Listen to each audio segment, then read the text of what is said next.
Police મહાનિદેશક doctor Shri KLN Rao સાહેબ તેમજ પોલીસ મહાનિરીક્ષક શ્રી અશ્વિન ચૌહાણ સાહેબના માર્ગદર્શન હેઠળ આજરોજ મોરબી સબ જેલ ખાતે હાલમાં સુપ્રસિદ્ધ થયેલ ગુજરાતી ફિલ્મ લાલો શ્રી કૃષ્ણ સદા સહાય કે નું આયોજન કરવામાં આવેલ છે. તમામ બંદીવાન ભાઈઓને આ પિક્ચર બતાવવા માટે LED સ્ક્રીનથી માંડીને તમામ વ્યવસ્થા young India group Morbi Shri Devanbhai રબારીનાઓ દ્વારા પૂરતો સહકાર આપી આ પિક્ચરથી જેલમાં રહેલ બંદીવાન ભાઈઓને પરમેશ્વર તરફ લાગણી કેળવાય અને પરિવારમાં મુખિયા જે ઘરના ધણી હોય એ પરિવારથી દૂર હોય ત્યારે પરિવારના ઉપર આવતી મુસીબતોને વાચા આપવાનું કાર્ય આજરોજ કરી રહ્યા છીએ.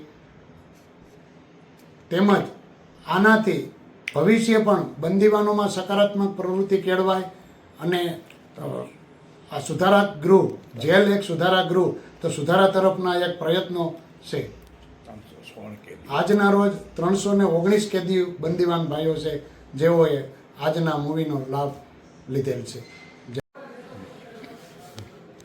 યંગ ઇન્ડિયા ગ્રુપ દ્વારા સમાજ સુધારણા અને આત્મચિંતનના એક જે પહેલ ચાલતી હોય છે તેના અનુસંધાને આજે મોરબી સબજેલ ખાતે સબજેલના અધિક્ષક શ્રી બાબરિયા સાહેબના સહયોગથી પ્રખ્યાત જે અને ભગવાન ઉપર જે આધ્યાત્મિક ફિલ્મ બનેલી છે ગુજરાતી લાલો ફિલ્મ કૃષ્ણ સદા સહાય તેનું આજે જે બંદીવાન છે એ લોકોને બતાવવાનું આયોજન યંગ ઇન્ડિયા ગ્રુપ દ્વારા થયેલું હતું. આ કાર્યક્રમનો મુખ્ય હેતુ યંગ ઇન્ડિયા ગ્રુપ સ્પષ્ટપણે માને છે કે કલા, સંસ્કૃતિ અને સિનેમા એ સકારાત્મક પરિવર્તન લાવવા માટેનો મુખ્ય ઉદ્દેશ હોય, જેથી અમે આ આયોજન એવી રીતે કર્યું છે કે જે ભટકેલા લોકો છે તે સાચા માર્ગે અને સકારાત્મક રીતે અને આધ્યાત્મિકતા તેઓમાં વળે એવા એક મુખ્ય અને ઉમદા હેતુથી આ પિક્ચર બતાવીને આ આયોજન કરેલું હતું. દિનેશભાઈ વડસોલા, અધ્યક્ષ રાષ્ટ્રીય શિક્ષક મહાસંઘ. અંધેરા मिटता નહીં मिटाना પડતા હૈ, દિયા જલતા નહીં જલાના પડતા હૈ. એવી જ રીતે અહીં મોરબીની સબ જેલમાં આદરણીય સબ જેલર એવા બાબરિયા સાહેબ દ્વારા જે બંદીવાન છે એ બંદીવાનના જીવનમાં દીપ જલે એ માટે વિવિધ પ્રવૃત્તિઓ કરાવવામાં આવે છે. એ અન્વયે આજે young India group Devenbhai Rabari અને ટીમ દ્વારા જે અત્યારની પ્રખ્યાત મૂવી છે લાલો, જેમાંથી આપણું ઘણું બધું પરિવર્તન ફિલ્મ જોવાથી આવતું હોય છે. તો આ જે બંદીવાન ભાઈઓ છે એ ફિલ્મ નિર્દેશન કરી એમાંથી એમના જીવનમાં પરિવર્તન આવે અને એમને ઘર જેવું લાગે. આજે આખું ગુજરાત જ્યારે આ ફિલ્મ જોઈ રહ્યું છે ત્યારે બાબરિયા સાહેબને એમ થયું કે મારા બંદીવાન ભાઈઓ કેમ એમાંથી બાકાત રહીએ, એવા એક ભાવ સાથે આજે 319 જેટલા બંદીવાન ભાઈઓએ આ લાલો ફિલ્મ નિહાળી અને એ પણ ભાવ વિભોર થઈ ગયા અને પોતાનું ઘરને યાદ કરી અને પોતાના જીવનમાં એક સ્નેહનું ભાથું એમને ભર્યું છે. શરીફભાઈ ઝાલાવાડિયા, હું છેલ્લા 2 વર્ષથી મોરબી સબજેલમાં કાચા કામના આરોપી તરીકે છું.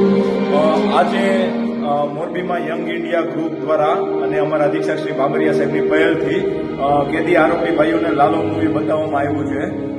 લાલો મૂવી જોયા પછી આમાંથી ઘણું બધું શીખવા જેવું છે. લાલો મૂવીમાંથી આપણે એ શીખવા મળે છે કે કરેલા કર્મનું કાર્ય આપણે ભોગવવું જ પડે છે અને કર્મ કોઈનો સાથ છોડતો નથી અને ભગવાન આપણી અંદર જ હોય છે, ભગવાન આપણી આજુબાજુમાં હોય છે, જે આપણે દેખાતા નથી એટલું જ છે. મોરબી સબ જેલમાં આશરે 320 જેટલા આરોપીઓએ આ મૂવી જોવાનો લાભ લીધો છે અને આ પિક્ચરમાંથી ઘણું શીખવા જેવું છે.